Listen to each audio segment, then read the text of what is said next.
Many people don't appreciate the importance of their privacy until it's too late. People will start to say, hang on, you're not allowed to know that stuff about me. Or if you do, that's fine, but I want it back now. We're often not even conscious of what we're giving away. Really simple example, terms and conditions. Of course, they're written in a way that you don't read them, but you just accept those things because you want the benefit of the app. I get in return an amazing search service. I get an amazing music and book discovery service, a great shopping site. They can't even deal with navigating, saying no to the app and just accept that they have to give away their geolocation. They say, oh, I've got nothing to hide. I didn't commit a crime. I didn't do anything wrong. Convenience often trumps trust. We all have things that we want to keep private, legitimately. We tend not to value privacy until it's too late. Though we may easily take it for granted, the fact remains that many of the companies offering us free services derive their revenue from our data by way of targeted advertising. All those online ads tailor-made for our unique likes, dislikes and curiosities, insights accumulated over time on the basis of how we behave online. As more and more cases begin to emerge of this sometimes deeply personal information being collected and shared without our consent, pressure is mounting for governments to step in. But when so much of what we do is being conducted and tracked online, efforts to restore privacy will require greater thought and imagination than simply tightening regulation. And fundamental to finding solutions will be answering the question, to whom does this data actually belong? Our data should belong to us. I'm a huge proponent that your data is your data. That's where I start from. Companies conveniently, in the absence of any organized system to say otherwise, say that they own the data. They collected it because you use this app or this device or this platform. People will start thinking, well, hang on a minute, what am I worth to you? And is that worth what you're giving me in return? The data, which is really a technical way of saying how you lead your life, where you go, who you talk to, who you email with, what you browse on the web, where you shop, what you do moment by moment by moment. That's you. And you have to own that in the first instance. What scares me is not sort of the immediate use of that data, it's all the secondary uses of that data and what happens to it where we have no control. And just because the world is becoming more technologically sophisticated in surveilling every step of our life doesn't mean we somehow lose ownership of that very personal day-to-day aspect of who we are and what we do. And also how the companies can extract all the value from that data. And again, that's completely... Trunk Club stylists help you find great new looks and ship them right to your door. What will you discover with Trunk Club? Completely invisible to us. It is very, very important. At some point, people are going to start recognizing their own value, and they're going to demand transparency. I don't see anybody playing a real leadership role in fighting back because the use of our data is so commercially lucrative. EU lawmakers, however, are making a concerted effort to fight back, which could spell trouble for the online advertising model in Europe and perhaps elsewhere. Set to take effect in late May, the General Data Protection Regulation is a new law intended to give European citizens greater control over their data and imposes significant penalties for companies that fail to comply. Some experts believe similar laws will be passed in the United States, where, according to a survey conducted by HarrisX, as many as 83% of those polled believe technology companies need tougher regulations. But government intervention is just one piece of this complex puzzle. How might we want to reconsider our current concept of consent? To say that you've consented to give up your privacy because you've chosen to use a particular app or because you've used your mobile phone fails to reflect the way the modern world operates today. You can't live without your mobile phone. The problem with believing that you've got nothing to hide is that, everybody has things that they want to keep private. It's really understanding what you think the trade-off is. What is it? Is it lack of control? Is it surveillance into your life? Where is the fear really coming from? It could be a new relationship you're starting. It could be a health problem that you have. That starts to impact the decisions that you make as a consumer. One of the things I think is really interesting is how design can play a role in this. So how could design introduce just a little bit of friction. Before you accept that terms and conditions without reading it, it says, are you sure? We need a new concept of consent. It can't be implied from use. It needs to be much more explicit. If you give us this, we can give you that. If you give us this, we can give you that. And suddenly you get transparency about data usage. This is something I've really tried to introduce in my own life is just that moment of pause, that I'm even conscious of what I'm giving away and asking myself whether the benefit is really worth it. Ultimately, this solution is going to be a combination of self-policing by the companies, and then the government as enforcer. Government then sets at least basic rules.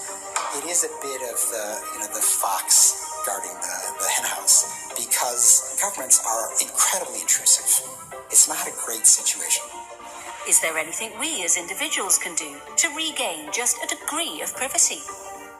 There are a number of best practices, such as switching to web browsers and search engines that don't collect or share user information with advertisers. But for those of us not quite sure where to begin, Mozilla's Kathleen Berger advises trying out their Data Detox Kit, an 8-day program designed in partnership with the non-profit Tactical Tech, intended to help users reduce their online footprint. Advertising isn't per se a bad thing, and neither is tracking. The much greater concern in the current ecosystem is the lack of consent. So the Data Detox Kit, for example, is an easy 8-day guide that helps you understand what's going on. It helps you find the privacy settings and controls. So basically anyone who has the lingering feeling that they might have agreed to too many terms of services without actually reading them, or open too many online accounts, here's a tool that might help you reset. But Ken Roth thinks it's unfair to put the onus on the individual. We're never going to be as technologically savvy as the tech companies. And Kathleen Berger agrees. Data detoxing is not going to solve the whole problem. Ethical design, corporate responsibility, and appropriate regulation all have a role to play. So what happens next? Is change on the horizon? Or must we radically redefine how we understand privacy in the digital age? I do think it's a paradox. You can have this apathy around what you give away and yet get so angry and be so concerned about sort of the macro issue of privacy. So we need official paranoia for us. And if governments drop the ball, we need the media and civil society organizations to sort of step in and insist that somebody start protecting our privacy and our data, because right now it's not happening. Humanity fundamentally is a lot stronger than digital media, and will start to reassert itself over it, and will contextualize itself accordingly. There are many things you can do. Use Signal, that kind of application for protecting your text messages, for protecting your phone calls. Use Tor when you're browsing on the internet. The Tor browser won't give you perfect security. All right, Jenny, look over there. Mira allá, Jenny. Mira ese ladito. Hey, one more. Security, but you will be far safer than if you were using a normal Internet Explorer or Chrome or Firefox browser. And these kind of things lead us to a larger point, which is you as an individual should not have to do this.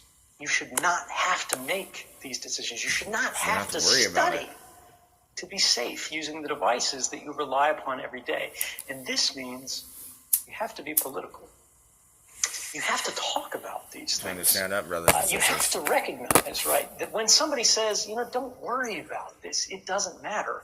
If you have nothing to hide, you have nothing to fear, they're misleading you, they're deceiving you, they're disempowering you. Because privacy isn't about something to hide, it's about something to protect. Privacy is the right to the self, right? Privacy is the right to a free mind. Privacy is the foundation of all other rights. Freedom of speech doesn't mean very much if you can't try out in a safe space among friends without the judgment of this external society what it is that you actually think and figure, is this a good idea, is this a bad idea? Freedom of religion, the same thing. You either inherit a religion or you accept it from the state, but you don't know what it is for yourself that you actually believe in and who you want to become unless you have that protected space. And moreover, right, privacy is not intended for the majority. That's not where it derives its value from. Politicians don't need privacy. They're already powerful. They can already defend themselves. The majority can reshape society to their will. They don't need it that much. But minorities, vulnerable populations, people who are a little bit different, people who are a little bit unusual, people who don't fit in, even in a small way, if you disagree with the majority opinion, you are the one that privacy is for. And this is why, when you hear people say things like that, say back. If you argue, if you have nothing to hide, you have nothing to fear, that's no different than saying you don't care about free speech because you have nothing to say. It's an antisocial argument that says it doesn't matter what happens to the rest of society. It doesn't matter what happens to my rights because I'm okay right now. I'm not different. I'm not interesting. And I don't need to be. I'll adapt to whatever the rest of the world wants.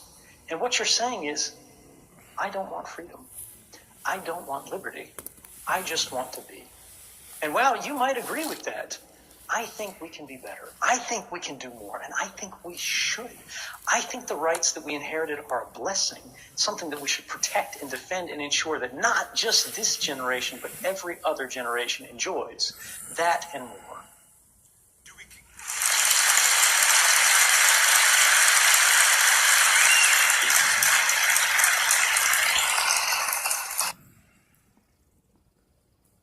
Protect yourselves, brothers and sisters.